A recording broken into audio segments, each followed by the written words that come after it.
আসসালামু আলাইকুম।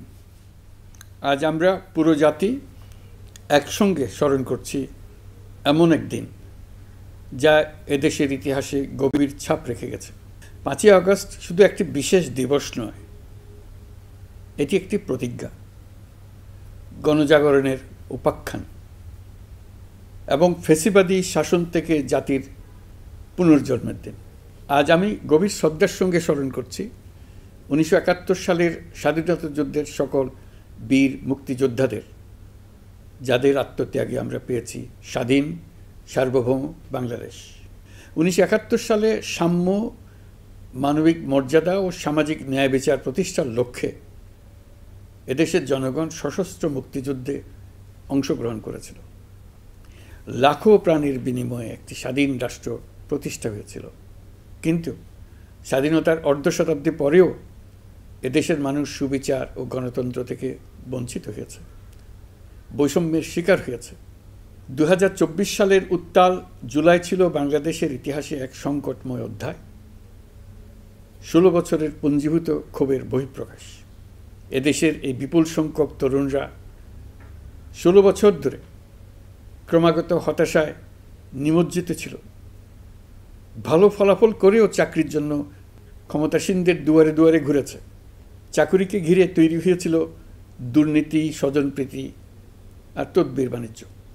যে তরুণ ঘুষ দিতে পারেনি, এলাকার মাফিয়াদের সঙ্গে সখ্য গড়ে তুলতে পারেনি, তার চাকরি হয়নি। সরকারি চাকরিতে বৈষম্যমূলক কোটা পদ্ধতি, যেটা মূলত ছিল দুর্নীতি ও স্বজনপ্রীতির আরেকটা হাতিয়ার, এর বিরুদ্ধে তরুণ সমাজ দীর্ঘদিন ধরে প্রতিবাদ বিক্ষোভ করলেও ফ্যাসিবাদী শাসকের টনক নড়েনি। দীর্ঘ এই সময় প্রতিটি সেক্টরে মাফিয়াতন্ত্র কায়েম করে একটি সুবিধাভোগী শ্রেণী তৈরি করা হয়েছিল, যারা আর্থিক ও অন্যান্য সুবিধার বিনিময়ে স্বৈরাচারের পক্ষে কথা বলবে, কাজ করবে। স্বৈরাচারের পক্ষের সঙ্গী হলেই তার চাকরি হবে, কাজ মিলবে। সরকারি প্রতিষ্ঠান, শিক্ষা প্রতিষ্ঠান, অর্থনৈতিক প্রতিষ্ঠান, এমনকি বিচার ব্যবস্থা, আইনশৃঙ্খলা বাহিনী, গণমাধ্যম ও সাংস্কৃতিক মণ্ডলেও এই ধরনের সুবিধাভোগী শ্রেণী তৈরি হয়েছিল। এদেশের গরিব মেহনতি মানুষের পয়সা লুট করে পতিত ফ্যাসিবাদ ও তাদের সহযোগীরা এক একজন টাকার পাহাড় গড়ে তোলে। সীমাহীন দুর্নীতির কবলে পড়ে অর্থনীতি ভেঙে পড়ে।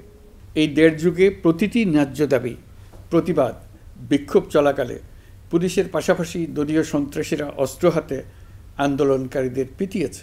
গত 16 বছরে যারাই সরকারের সমালোচনা করেছে, নাগরিকদের অধিকারের পক্ষে কথা বলেছে, তাদেরকে গ্রেফতার অথবা গুম করা হয়েছে।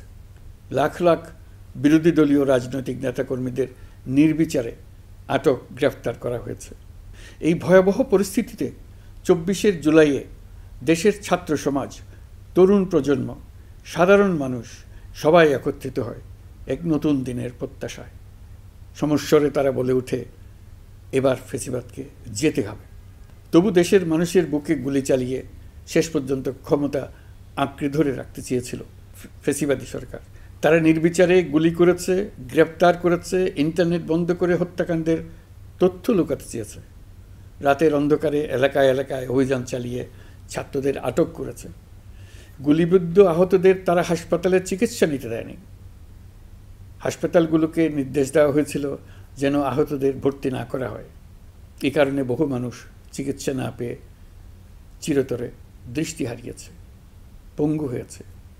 আজ জুলাই গণ অভ্যুত্থান দিবসে আমি জাতির সূর্য সন্তান জুলাই শহীদদের গভীর শ্রদ্ধার সঙ্গে স্মরণ করছি, তাঁদের আত্মার মাগফিরাত কামনা করছি। জুলাইয়ে যারা আহত হয়েছেন, চিরতরে পঙ্গু হয়েছেন, দৃষ্টি হারিয়েছেন, জাতির পক্ষ থেকে আমি তাদের প্রতি শ্রদ্ধা ও কৃতজ্ঞতা জানাচ্ছি। এই জাতি আপনাদের কাছে চিরকৃতজ্ঞ থাকবে। গত বছর ডিসেম্বর মাসে জুলাই গণ অভ্যুত্থানে শহীদ পরিবার ও আহতদের কল্যাণ ও যাবতীয় বিষয়াদির প্রশাসনিক দায়িত্ব মুক্তিযুদ্ধ বিষয়ক মন্ত্রণালয়ের উপর ন্যস্ত করা হয়েছে। এখন পর্যন্ত 836টি শহীদ পরিবারের মধ্যে 775টি শহীদ পরিবারকে মোট 98,40,00,000 টাকার সঞ্চয়পত্র ও মাসিক ভাতা বাবদ ব্যাংক চেক দেওয়া হয়েছে। অবশিষ্ট যারা আছেন তাদেরও কয়েকটি বিষয় নিষ্পত্তি সাপেক্ষে সঞ্চয়পত্র দেওয়ার প্রক্রিয়া চলছে।